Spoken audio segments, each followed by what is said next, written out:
So after a 7-year-long wait, the day of justice has finally been given. January 22nd, 7 a.m. The court today said death warrants have to be issued for the 4 people who were responsible for that horrific crime that happened 7 years ago in the heart of New Delhi. So what exactly happens from here? There is a very well-defined process that is laid out in the jail manuals of Tewari jail where the hangings will take place. Some of which are new, some of which didn't exist, say, about 15 years ago, but many which are part of the procedure.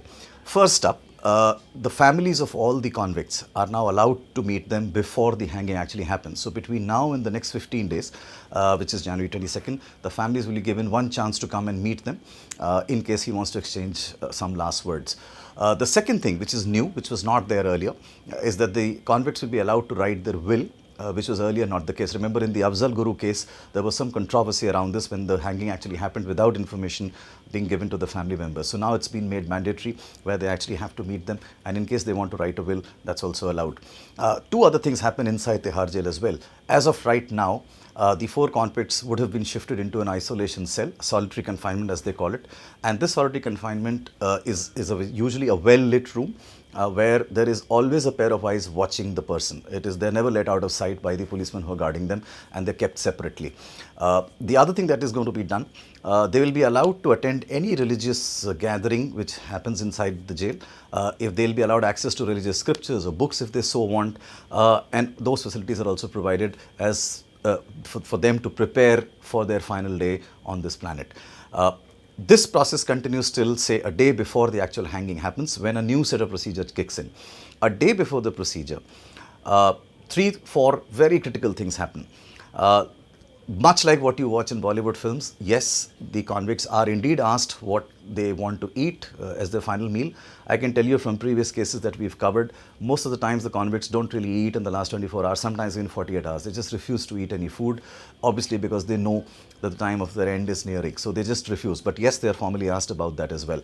They are also weighed.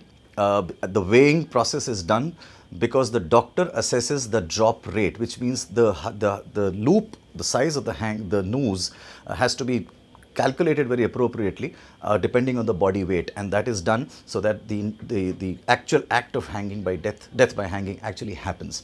So they are weighed, they are medically examined by a doctor, and then on the night previous to the hanging, they are asked to take a shower. They are told if they want to carry out a prayer or they want to, read a book, religious book, they are allowed access to that as well. Just before the hanging, they are asked to take off their convict's uniform. Remember, inside jails, convicts wear white uniform. Some jails have a stripe in it, some don't, and they are made to wear a black cotton uniform. Then their hands are tied behind their back, and that is done because there have been instances where, in panic, they have entered into a scuffle or have tried to resist the operations that are carried out, and hence their hands are tied behind the back. Then they are made to walk by the jail officials to the actual parapet where the hanging is to be executed. Remember, in this case, the Tewari jail has actually extended the parapet where the hanging will happen. Usually the hanging facility is for 2 people at the same time. They have extended it for 4 people, and all the 4 will be executed simultaneously. Once they're at the parapet, a black hood is put on their head, and then they are made to walk up onto the parapet, which is usually a wooden ledge underneath it, which actually opens up when a lever is opened and the person drops. That's how the hanging is conducted.